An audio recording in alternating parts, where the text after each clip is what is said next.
À la sortie de l'hiver, les forêts d'Ardèche semblent encore endormies. Pourtant, elles grouillent déjà d'activité. Le printemps, c'est le moment où toute une population s'active pour étudier, conserver et aménager ces espaces naturels.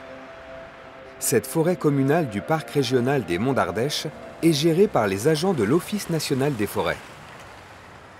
Vous voyez donc la piste est là, le ruisseau que l'on voit juste derrière les voitures se situe ici, en limite de parcelle. Les gardes forestiers se préparent à choisir les arbres qu'il faudra bientôt abattre. Le prélèvement donc, est prévu de 350 mètres cubes. Et les feuillus? Et bien sûr les feuillus, on n'y touche pas.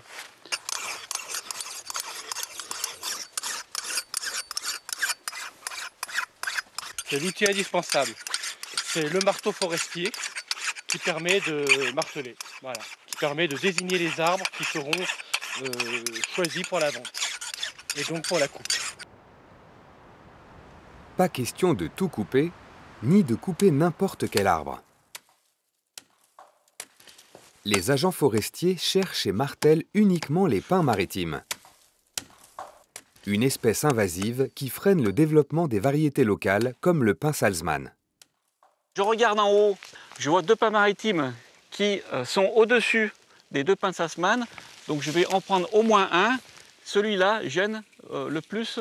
Donc vous voyez, donc, le bûcheron, lui, devra faire son trait de scie au-dessus de la marque. Chaque arbre est signé du sceau de l'ONF. Et son diamètre est répertorié. 55, 20, 30. Ces pins seront coupés d'ici quelques mois et seront vendus entre 10 et 15 € le mètre cube.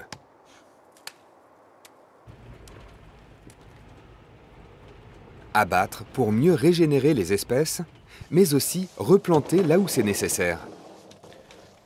Ici, 80 hectares sont partis en fumée l'été dernier. Les agents forestiers replantent 500 arbres. Les ouvriers plantent les pins de Salzmann qu'on a élevés en pépinière. Ce sont des plants de 2 ans.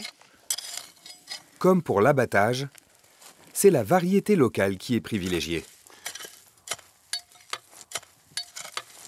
C'est un peu le pain de pays. Après, là, on est sur de la conservation de la biodiversité. C'est une espèce qui est classée au niveau Natura 2000, au niveau européen, donc qui est sur des listes de protection. Donc, il est du devoir justement des collectivités et d'autres organismes publics d'essayer de conserver cette espèce. En France, seul un quart des forêts sont publiques. Le reste appartient à des propriétaires privés. J'ai acheté ces forêts pour récolter des châtaignes et puis me faire mon bois de chauffage. Je chauffe au bois en grande partie. Ça me semblait très simple. Et puis après, je me suis aperçu que c'était quand même une grande responsabilité que d'avoir des parcelles forestières. On était propriétaire d'un petit morceau de la planète. Qu'est-ce qu'on en fait? Est-ce qu'on fait bien? Est-ce qu'on fait mal?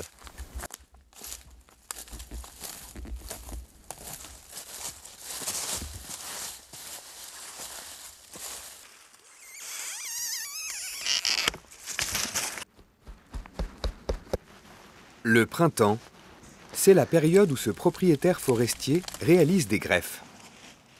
Il implante sur de jeunes châtaigniers sauvages une variété locale qu'il affectionne. Voilà cette variété que je veux greffer qui s'appelle de la Guyane. Les châtaignes comme les cerises, comme les pommes, comme tous les fruits, il y a des variétés différentes. Celle-ci est particulièrement goûteuse. Chaque année, il récolte jusqu'à 600 kg de châtaignes.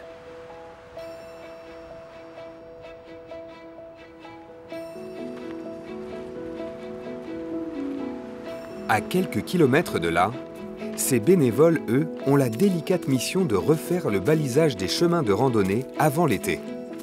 Là, la balise n'est pas très nette, parce qu'avec la pluie, le vent, les intempéries... Ils vont repeindre la signalétique effacée. Juste assez, parce que sur le hêtre, c'est un peu délicat à baliser tout le temps. Pourquoi? Parce que si on frotte trop, l'arbre souffre. Voilà. C'est la couleur d'un GR de pays, hein. Une grande randonnée de pays. Donc jaune, En haut, rouge dessous. Bon, on va s'arrêter là. Hein. Que là, les gens risquent de se tromper, d'aller tout droit dans le ruisseau. Là, ça peut être dangereux. Donc, comme on passe là, on va mettre une croix. Hein. Tu la mets où D'ailleurs, là, on va la mettre là. Il faudrait pas mieux la mettre sur un arbre?